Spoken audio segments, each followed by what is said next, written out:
हमारे पास आज का जो टॉपिक है संधारित्रों का समांतर क्रम संयोजन, और इसमें हम संयोजन करेंगे तो कुल धारिता क्या हो जाएगी। जैसे मान के चलो मेरे हाथ में दो संधारित्र हैं, ठीक है। एक का मान जो है इसमें लिखा है 4 म्यू एफ, माने 4 माइक्रोफैरेड इसमें लिखा है म्यू एफ, और एक में जो लिखा है ये लिखा है 2 माइक्रोफैरेड। एक है 4 माइक्रोफैरेड का और एक है 2 माइक्रोफैरेड का। अब मुझे इसको जोड़ना है कि इसका मान घट जाए या क्या हो जाए, बढ़ जाए। कभी कभी क्या होता है, जैसे ये पंखे के लिए मान लीजिए 2 माइक्रोफैरेड का कंडेंसर लगता है। मैं बाज़ार गया तो उस दुकान में या तो 1-1 माइक्रोफैरेड के थे और या फिर ये 4-4 माइक्रोफैरेड के थे, है ना। तो मैं सोचा कि मैं इनमें से क्या लेके जाऊं कि उसकी जगह पर ये लगा दूं, बहुत ज़रूरी है ना। जो ज़रूरत है वो नहीं है, लेकिन मुझे ये पता है कि उसके पास बोलता है कि भैया 1 माइक्रोफैरेड के मेरे पास बहुत सारे पड़े हैं और 4 माइक्रोफैरेड के बहुत सारे पड़े हैं, ठीक है। अब आपको जो लेना हो उसमें से ले लो। तो आप क्या सोचोगे कि 1-1 का ले लूं तो क्या बन जाएगा, 2 बन जाएगा, है ना। लेकिन वो गलत भी हो सकता है, और गलत कनेक्शन हो जाएगा तो ये खराब हो जाएगा। तो अभी हम इसको हल करके देखेंगे, पता चल जाएगा कि मुझे 4 का लेना चाहिए कि 2 का लेना चाहिए। इसको हम 2 तरीके से जोड़ सकते हैं। यदि देखो ये जैसे संधारित्र है, क्योंकि आपके प्रैक्टिकल घर की चीज़ है, घर में आप ये खुद कर सकते हो, सीख सकते हो। यदि मैं ऐसा जोड़ दूं, ऐसा, ठीक है, और इस तरह से मैं जोड़ा, एक तार इसकी और एक तार इसकी, और इसको जाके मैं कहाँ लगा दूंगा, प्लग में। तो ये जो क्रम हुआ ये कहलाएगा श्रेणी क्रम। ये कौन सा क्रम कहला गया, श्रेणी क्रम। अब एक काम करता हूं, इन दोनों तार को जोड़ करके अब मैं इसको ऐसे सीधे सीधे प्लग में डालता हूं, माने दोनों को प्लस मिल रहा है, दोनों को क्या मिल रहा है, माइनस, माने अर्थ फेस दोनों को मिल रहा है। तब ये कौन सा क्रम कहलाएगा, समांतर क्रम। अब बोलोगे कि ये तो डब्बा डब्बा जैसे दिखता है, आप इसमें खड़ी खड़ी लाइन बना दिए हो, तो ये इसका क्या होता है, संकेत। 2 बराबर लाइन खींच दो तो किसका संकेत होता है, संधारित्र का। देखो इसमें भी कंफ्यूजन हो जाता है। जैसे मान के चलो मैं यदि ऐसे लाइन खींचता हूं, ये क्या है ना। यदि आप गलती से एक छोटी लाइन खींच दिए और एक बड़ी लाइन खींच दिए तो ये बैटरी या सेल को दर्शाता है। ये किसका संकेत है, सेल का। और यदि आप इसको ऐसे बराबर कर देते हो तो ये क्या कहलाता है, संधारित्र का। और यदि संधारित्र में ऐसे लाइन खींच देते हो, माने बदलता है, इसका मान हम बदल सकते हैं, तो क्या कहलाता है, वेरिएबल, परिवर्ती संधारित्र, ठीक। तो समझ में आया। फिर से मैं पूछूं, यदि मैं ऐसे कनेक्शन कर रहा हूं इस कंडीशन में, तो ये कौन सा है, श्रेणी क्रम, ठीक है। एक फेस में जाएगा और एक किस में जाएगा, अर्थ में जाएगा, न्यूट्रल में जाएगा। यदि आप बैटरी का यूज कर रहे हो तो एक प्लस में जाएगा और एक माइनस में जाएगा। अच्छा, अब इसको श्रेणी क्रम में जोड़ना है तो जितने भी संधारित्र होंगे सारे संधारित्र को एक जगह पर जोड़ेंगे, 1-1 तार, और दूसरी जगह पर क्या जोड़ेंगे, 2-2 तार, ठीक है। चलिए अब इसमें देखते हैं जो हमारी समस्या थी कि बाजार से हम 1 माइक्रोफैरेड का लाएं कि 4 माइक्रोफैरेड का लाएं, किससे हमारा जो है काम हो जाएगा। तो समांतर क्रम संयोजन के लिए ये आपका माइंड मैप है, ये रेसिपी है, इतना आपको अच्छे से बनना चाहिए तो बन जाएगा ये सारा प्रश्न। इसमें एक ही सूत्र लगता है। पहले तो हमको चित्र बनाना है, चित्र बनाने के बाद हम ये जो संधारित्र का सूत्र जानते हैं C = Q/V, इसी को बदल देना है। तो यदि मैं V का इधर पक्षांतर कर दूं तो Q बराबर क्या हो जाएगा, CV, ठीक है। और इसमें कुल आवेश का Q = Q1 + Q2 + Q3 इस सूत्र का इस्तेमाल करना है। लास्ट में C = C1 + C2 + C3 इस तरह का सूत्र आएगा। तो चलिए अब करके देखते हैं। चित्र बनाने के लिए देखो आप कॉपी की लाइन यूज कर सकते हो। जैसे मान लो 2-3 लाइन ऊपर कर दिए, 3 लाइन नीचे कर दिए। ये जो कॉपी की लाइन होती हैं ऐसे ऐसे ऐसे ही ऐसे करके कॉपी की लाइन के बराबर बराबर बनाएंगे, है ना। और बीच में हमको क्या करना है, थोड़ा थोड़ा गैप कर देना है, इनको एक सीध में रखना है। ये तो काम हो गया होगा। इसके बाद इनके बीच से हम एक एक बिंदु पर मिला देंगे। जैसे यहाँ से एक बीच यहाँ मिला दिए, इसके बीच से मिला दिए, इसको बीच से मिला दिए, इसको बीच के एक एक पॉइंट पर हम मिला दिए। एक को हम क्या दे रहे हैं, प्लस, और एक को हम क्या दे रहे हैं, माइनस। अभी मैं बोल रहा था ना कि ये दो तारों को ऐसे ऐसे जोड़ देंगे, जोड़ने के बाद एक सिरा हमको किससे जोड़ देना है, प्लस से, और एक सिरा हमको किससे जोड़ देना, माइनस से। माइनस माने अर्थिंग से, ठीक है, ये अर्थिंग का संकेत है, माने ग्राउंड से हम जोड़ दिए हैं। ठीक, अब संधारित्र का नाम भी रख लेते हैं यार। जैसे यहाँ पास मेरे पास एक संधारित्र है, दूसरा संधारित्र अलग अलग मान के हैं, है ना। तो एक का नाम मैं क्या रख दिया, C1, दूसरे का नाम C2, तीसरे का नाम C3, और जुड़ा तो C4, C5, इस तरह से हम रखते जाएंगे, है ना। तो यहाँ पर इसके नाम हो गए C1, C2, C3। जब हम इसको आवेश देते हैं तो सबको आवेश का मान अलग अलग होता है। जैसे मान के चलो कि घर में 4 ठो लड़के हैं, छोटा है बड़ा है ऐसे करके, अब उसको रोटी दे रहे हो, खाने दे रहे हो, तो सब एक जैसे तो ना खाएंगे। छोटा होगा तो एक रोटी खा लेगा, या खुद खबैया होगा तो वही ज़्यादा खा लेगा, बड़ा वाला कम खाएगा। ऐसे करके सबका मान कैसा होता है, अलग अलग होता है। तो इसी तरह से जब हम आवेश देते हैं तो सबको आवेश कैसा मिलता है, अलग अलग मिलता है। किसी को ज़्यादा, किसी को कम। वो किस पर डिपेंड करता है कि वो कितना ले सकता है, उसकी कैपेसिटी कितनी है। ठीक, तो इस तरह से हमको चित्र बना लेना है। ये जो है इस दो बिंदुओं के बीच का ये है विभवांतर। ये विभवांतर सभी के लिए समान होता है, माने C1 में भी विभवांतर वही रहेगा, C2 में भी विभवांतर वही रहेगा, C3 में भी विभवांतर रहेगा। उदाहरण के लिए समझो, यदि मैं इसको 10 वोल्ट से जोड़ रहा हूं और मैं बोला कि C1 को 10 वोल्ट मिल रहा है, तो C2 को भी कितना मिलेगा, 10 वोल्ट। C3 को भी कितना मिलेगा, 10 वोल्ट। मतलब समांतर क्रम में विभव का बंटवारा नहीं होता, सबके लिए विभव कैसा होता है, समान होता है। आवेश का बंटवारा जरूर होता है। यदि मैं यहाँ 100 आवेश दूं, ये बड़का सा है तो 50 आवेश ले लिया, है ना, 50 कूलाम ले लिया, और ये मान लो 40 कूलाम ले लिया, और ये क्या ले लिया, 10 कूलाम, माने टोटल उसका 100 हो जाए। इस तरह से ये सारा कुछ ये बट जाता है। तो आवेश बढ़ता है लेकिन विभव कैसा होता है, समान होता है। तो खाली स्थान में यही क्वेश्चन पूछ देता है, समांतर क्रम में सभी संधारित्रों का विभव खाली स्थान होता है। अब क्या बोलोगे, विभव कैसा होता है, समान होता है। समांतर क्रम में संधारित्रों को प्राप्त आवेश खाली स्थान होते हैं, क्या होंगे, भिन्न भिन्न या अलग अलग होते हैं। इस तरह का छोटा क्वेश्चन भी पूछ देता है। ठीक, तो चलिए अब चालू करते हैं। चित्र बना है तो चित्र के बारे में भी लिखते हैं। सीधा सीधा जो चित्र में दिख रहा है उसी को बोलना है। तो यहाँ से माना 3 संधारित्र, 3 लिए है ना, तो माना 3 संधारित्र समांतर क्रम में जुड़े हैं, ठीक है। और उसका नाम भी लिख सकते हो, माना 3 संधारित्र C1, C2, C3 कामा करके लिखना है, समांतर क्रम में जुड़े हैं। इनको प्राप्त आवेश Q1, Q2, Q3 है। इनका विभवांतर V है। बिंदु A को प्लस Q आवेश दिया गया है और बिंदु B को पृथ्वी से जोड़ा गया है, ठीक है। इस तरह से हमको शब्द बनाना है। तो एक बार आप लोग बोल के देखिए, क्या, माना 3 संधारित्र श्रेणी क्रम में जुड़े हैं। यहां से भी समांतर क्रम में जुड़े हैं। यहां से कर सकते हो बिंदु A को और बिंदु B को पृथ्वी से जोड़ा गया। इनको प्राप्त आवेश Q3 है। इनका विभवांतर भी है। ये समझो कि इनके बारे में लिखना है, आगे पीछे किसी को भी लिख सकते हो। पहले विभवांतर लिख सकते हो कि इनका विभवांतर भी है, ठीक है। ये सारा चीज आ जाना चाहिए। तो शब्द समझ में आ गया।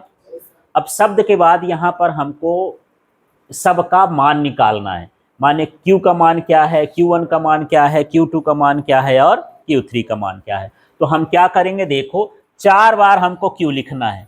Q बराबर क्या है, CV, फिर Q बराबर CV, फिर Q बराबर CV, फिर Q बराबर क्या हो गया, CV। एक में ये बस।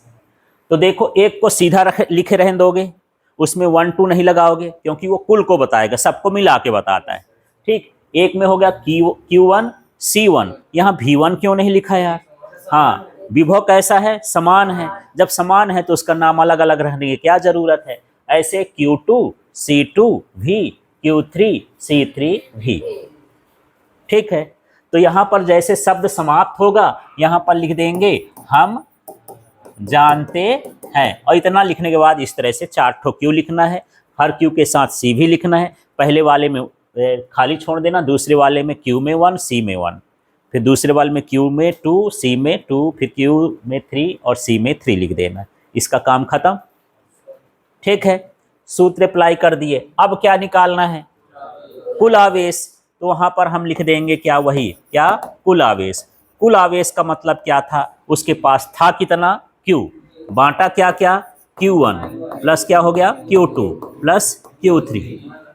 ठीक है, जैसे ये 3 लड़कियां हैं, मैं इनको 100 रुपये बांट रहा हूं, तो किसी को मैं 30 रुपये दे दिया, किसी को मैं 50 रुपये दे दिया और किसी को मैं 20 रुपये दे दिया, तो बांटा कितना? 100। यदि इन सभी का मैं जोड़ करूंगा तो कितना आएगा? 100 आएगा। तो वही चीज है कि आवेश कितने थे? Q, और बांटे तो किसी को Q1 मिला, किसी को Q2 मिला, किसी को Q3, सबको जोड़ोगे तो उसी के बराबर है ना आएगा। ठीक, इसलिए यहां पर लिख दिए। अब क्या बोलता है अगला स्टेप? देखो, मान रखने पर यही मान रख देते हैं। तो Q का मान देखो क्या है? CV, सिर्फ Q का मान CV, Q का मान क्या है? CV, और Q1 का मान देखो C1V प्लस इसका C2V प्लस इसका C3V। ठीक है, अब यहां पर यदि मैं C इसमें से CV को लिख देता हूं, इसमें V भी सभी में है, V को कॉमन ले लेता हूं तो क्या हो जाएगा? C1 प्लस C2 प्लस क्या हो गया? C3। इसमें से ये भी और ये भी कट जाएगा, तो बचेगा क्या? C बराबर C1 plus C2 plus C3। ठीक है, इस तरह से ये सूत्र आ गया। अब इस सूत्र का मतलब क्या है ये भी समझते हैं। ये बोलता है कि यदि धारिता का मान बढ़ाना हो तो हम उसको किस क्रम में जोड़ें? समांतर क्रम में। अभी मैं बोला था कि दुकान में मेरे पास 4 माइक्रोफैरड के थे और एक थे। ठीक है, तो C1 का मान लेता हूं कितना? 1। C2 का मान भी क्या हो गया? 1। अब यदि मैं दोनों को किस क्रम में जोड़ दूं? समांतर क्रम में, तो 1 प्लस 1 कितना हो गया? 2। माने समांतर क्रम में जोड़ करके पंखे में लगाया जा सकता है। तो उस एक से भी मेरा क्या हो जाएगा? काम हो जाएगा। अब मैं सोचूं कि नहीं यार 4 जोड़ना है, तो यहाँ पर 4 कितना हो जाएगा? 8। ज्यादा हो जाएगा, उसकी क्षमता को ना, उतने आवेशों को नहीं सह पाएगा, तो ये फिर जल सकता है। ठीक है, इस तरह से यदि धारिता का मान बढ़ाना हो तो हम उनको किस क्रम में जोड़ेंगे? समांतर क्रम में।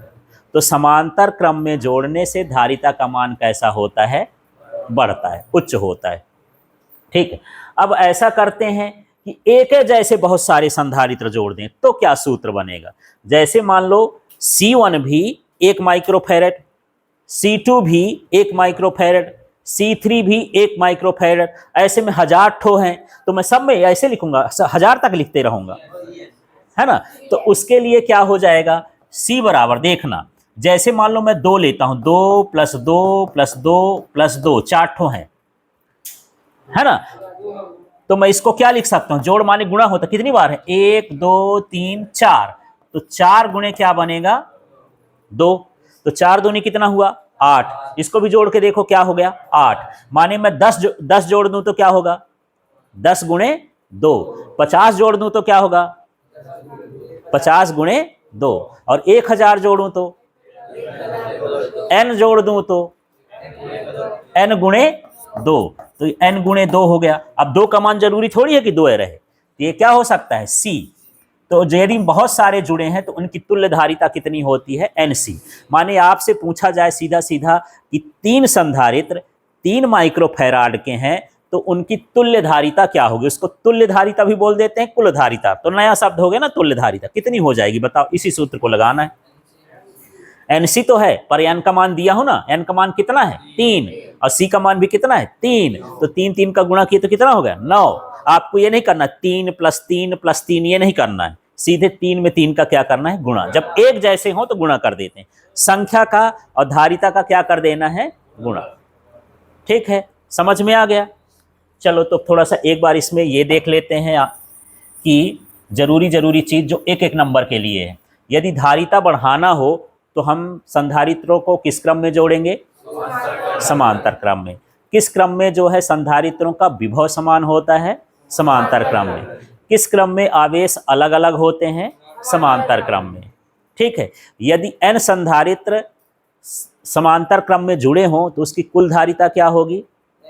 एन सी, एन जुड़े हो तो क्या हो जाएगी, एन सी हो जाएगी। बस इतना ही आपको समझना है। ठीक है, तो इससे धारिता का हमको उच्च मान प्राप्त होता है। अब हम दूसरे भाग में चलते हैं। ठीक, अब ये समझ लीजिए, ये भी उसी के जैसे है, बिल्कुल कोई विशेष अंतर नहीं है, पर ये कौन सा क्रम है, हाँ, तो संधारित्रों के श्रेणी क्रम का संयोजन है। और श्रेणी क्रम में बताया था कि एक एक तार इसको ऐसे जोड़ना है। यदि एक संधारित्र होता तो यहाँ भी उसको जोड़ देते, है ना। जैसे ये चार लड़के बैठे हो तो एक उसका दायां हाथ वाला क्या पकड़े, बायां, कि ऐसे ऐसे पकड़ते जाओ, लाइन से खड़े हो जाओ, तो कैसा क्रम हो जाएगा, है ना। एक लड़के का दायां हाथ दूसरे का किससे जुड़ जाए, बायां, दायां बायां दायां बायां ऐसे जुड़ते जाए तो क्या कहलाएगा, वो श्रेणी क्रम। अब सीधे सीधे खड़े हो जाओ, दायां दायां एक तरफ हाथ हो जाए और बायां बायां एक तरफ हाथ हो जाए, तो कैसा क्रम हो जाएगा, समांतर क्रम। ठीक है, तो इसका भी मान निकाल करके हम देखते हैं कि कैसे बनेगा। ठीक, तो चलिए सबसे पहले इस क्वेश्चन सीधा आता है, संधारित्रों के श्रेणी क्रम संयोजन के लिए तुल्य धारिता या कुल धारिता के लिए व्यंजक स्थापित करिए। कभी कभी ऐसा भी पूछ देता है कि संधारित्रों के उस संयोजन को समझाइए जिससे धारिता का उच्च मान प्राप्त हो। अब यहाँ ना क्या लिखा, समांतर क्रम, और ना हुआ श्रेणी क्रम, तो उच्च मान किस में प्राप्त हो रहा था, समांतर क्रम। तो अपने आप समझ जाना है। आपको यदि क्वेश्चन को घुमाना होगा ना तो श्रेणी समांतर नहीं, आपको खुद सोचना है कि श्रेणी लगेगा कि समांतर लगेगा। ठीक है, तो अभी हम तो समांतर का निकाले हैं, तो C1 + C2 + C3 ऐसे माने उसका मान कैसा प्राप्त होता है, उच्च, और इसमें निम्न मान प्राप्त होता है। करके देखते हैं कैसा है। तो देखो इसका चित्र ऐसे बनाएंगे, ये तीन संधारित्र हो गए, C1 C2 C3, किस क्रम में जुड़े हैं, श्रेणी क्रम में। बिंदु ए को क्या दिया गया है, +q आवेश, बिंदु बी को क्या कर दिया गया है, पृथ्वीकृत आवेश। इसमें इनका विभव कैसा होता है, अलग अलग, इसका विभवांतर V1 V2 V3 है। ठीक, आवेश इनको सब बराबर मिलता है ना। इनको आवेश कैसा मिलेगा, सबको बराबर। यदि यहाँ 100 आवेश दिए तो इसको भी 100 मिलेगा, इसको भी 100 मिलेगा, इसको भी 100 मिलेगा। श्रेणी क्रम में बराबर आवेश मिलता है। ठीक, तो छोटे छोटे क्वेश्चन यही पूछ देता है कि संधारित्रों के श्रेणी क्रम में आवेश खाली स्थान होते हैं, क्या होंगे, बराबर या समान प्राप्त होते हैं। इनका विभव कैसा होता है, अलग अलग होता है। ठीक, भाषा वही लिखेंगे, देखो कैसे लिखेंगे। माना आप लोग बोलो, तीन संधारित्र C1 C2 C3 श्रेणी क्रम में जुड़े हैं। बिंदु ए को +q आवेश से जोड़ा गया है या दिया गया है, ठीक है, और बिंदु बी को पृथ्वी से जोड़ा गया है। ठीक है, इनका विभवांतर V1 V2 V3 है और इनको प्राप्त आवेश Q है ना। इन सभी को प्राप्त आवेश क्या रहेगा, Q है। इतना लिखने के बाद अब यहाँ पर देखो C बराबर क्या होता है, Q/V। यहाँ से हमको V, जिसका बंटवारा होगा वही सूत्र, जैसे पिछली बार में आवेश का बंटवारा हुआ तो हम तो इस सूत्र से Q निकाल लिए थे। इसमें किसका बंटवारा हो रहा है, विभव का, है ना। तो विभव का जब निकालेंगे तो V इधर कर देंगे, ये Q/C हो जाएगा। तो कितनी बार मैं लिखूं, 4 बार, 4 बार वही लिखना है। क्या लिख दूं, हाँ, V बराबर Q/C, फिर V बराबर Q/C, फिर V बराबर Q/C, फिर V बराबर Q/C, ऊपर लिख देंगे, हम जानते हैं। ठीक, पहले वाले को कुछ नहीं करना, इसमें क्या करना है 1, इसमें क्या करना है 1, और Q में नहीं करना है क्योंकि सभी में आवेश है। यहाँ पर क्या होगा 2, यहाँ होगा क्या 2, यहाँ भी क्या होगा 3, यहाँ हो गया 3। इस तरह से ये मान प्राप्त हो जाएगा। ये समझ में आ गया आपको। ठीक, तो इस तरह से ये सूत्र निकालेंगे। अब क्या निकालेंगे, कुल विभव, जिसका बंटवारा, उस बार कुल आवेश निकाले थे क्योंकि आवेश बट रहा था, है ना। इस बार क्या बट रहा है, विभव, तो हम कुल विभव लिख के सूत्र लिख देंगे। क्या है सूत्र, V बराबर V1 + V2 + V3। ठीक है, अब यहाँ V का मान देखो, Q/C, मान रख देंगे। V1 का मान Q/C1, इसका मान Q/C2, इसका मान Q/C3।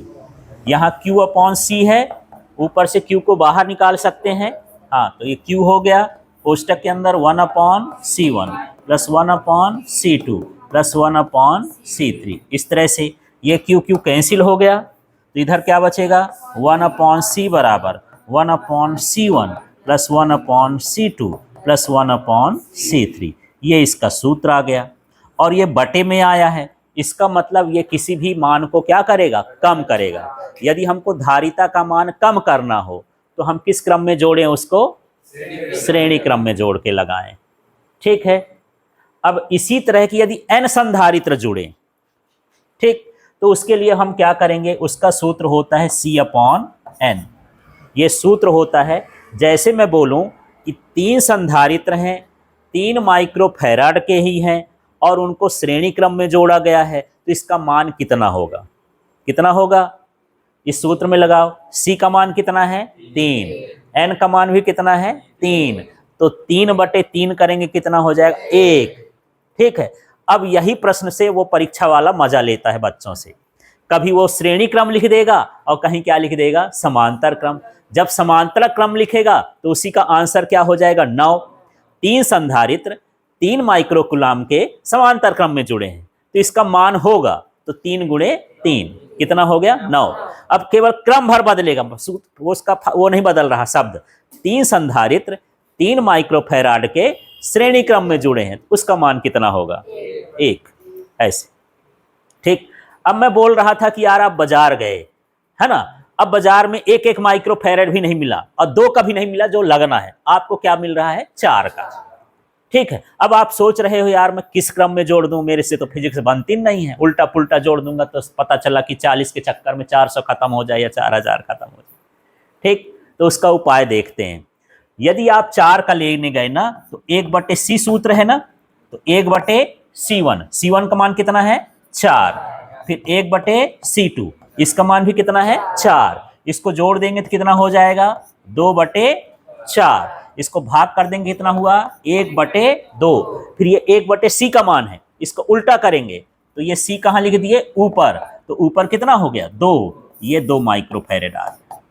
माने आपको 2 माइक्रोफैराड का कंडेंसर लगाना है, बाजार आप गए लेकिन 2 माइक्रोफैराड का नहीं मिलता है, तो आपके पास 2 ऑप्शन है। उससे पूछो कि भैया 1 माइक्रोफैराड के हैं, बोले इतना छोटा तो आता नहीं है, क्या करेंगे हम। फिर कूलर वाला आता है 4 माइक्रोफैराड का, उसी को ले आओ और किस क्रम में जोड़ दो, श्रेणी क्रम में ऐसा जोड़ करके, और जहां जहां वो तार लगी हो वहीं वहीं इसको जाके लगा दो, उतना ही काम करेगा। 4 वाला कितना बन गया 2, वो नहीं गणित लगाने की 4 मिलके 8 बन जाएगा, है ना, ये गणित से थोड़ा बाहर है, ये 4 मिलके क्या बनेगा 2 बनेगा। इस तरह से हम इसका काम कर सकते हैं। ठीक है, तो ये क्लियर हुआ। अब अगले हिस्से में चलते हैं। अब हम दोनों की तुलना करना चाहते हैं कि किसमें क्या है, श्रेणी क्रम में जोड़ेंगे तो क्या होता है और समांतर क्रम में जोड़ेंगे तो क्या होगा। तो यहां पर मैं एक तरफ लिख देता हूं ये संधारित्रों का श्रेणी क्रम और यहां पर संधारित्रों का समांतर क्रम। आधा अधूरा लिखा है, थोड़ा भावनाओं को समझ लेना, उसके आगे यही भावना है और कुछ नहीं। ठीक, हाँ, तो ये संधारित्र समझना, संधारित्र का श्रेणी क्रम और संधारित्र का समांतर क्रम। इसका प्रश्न यदि 2 तरह से आ जाए कि संधारित्रों के श्रेणी क्रम व समांतर क्रम संयोजन की तुलना करिए या इनमें अंतर लिखिए, तो ये अंतर के बिंदु हैं। ये विभव लिखा है, ठीक है, इसमें क्या होता है, प्रत्येक संधारित्र का विभव कैसा होगा, इसमें होगा अलग अलग, इसमें क्या होगा समान। समझ में आ गया। ठीक, अभी उसमें देखे था श्रेणी क्रम में लिख रहे थे V1 V2 V3 और उसमें क्या लिख रहे थे सिर्फ V। इसका मतलब यहाँ विभव कैसा होता है अलग अलग, और इसमें क्या होता है एक अंतर, यही हो गया। ठीक है, दूसरा अंतर हम देखते हैं किसका, आवेश का। तो श्रेणी क्रम में क्या प्रत्येक, हाँ, प्रत्येक संधारित्र में, है ना, ऐसा भी लिखना, प्रत्येक संधारित्र में क्या समान होता है आवेश, इसमें क्या होगा समान, तो इसमें क्या होगा अलग अलग, जो इसमें समान है उसमें अलग अलग है। ठीक है, ये इस तरह से। फिर यहाँ पर इसकी धारिता, इसकी धारिता, हाँ, इससे धारिता का निम्न मान प्राप्त होता है, कम मान, निम्न शब्द कठिन लग रहा हो तो कम मान प्राप्त होता है ना, इससे धारिता का कैसा मान प्राप्त होता है? कम। और इससे क्या होता है? अधिक। या क्या मान प्राप्त होता है? उच्च। माने समांतर क्रम में जोड़ोगे तो धारिता बढ़ेगी और श्रेणी क्रम में जोड़ोगे तो धारिता घटेगी। ठीक है। इसके बाद यहाँ पर यदि सूत्र लिख देते हैं, इसका सूत्र क्या था? 1/C बराबर 1/C1 plus 1/C2 plus 1/C3। और इसका सूत्र लिख देंगे C बराबर C1 plus C2 plus C3। ये सूत्र हो गया। यदि n संधारित्र जुड़े हों तो इसका सूत्र क्या हो जाता है? C/n। और इसका क्या होता है? NC। यदि समान धारिता के n संधारित्र जुड़े हों तो इस तरह से ये सूत्र होता है। तो ये हाँ क्लियर हो गया। घर वार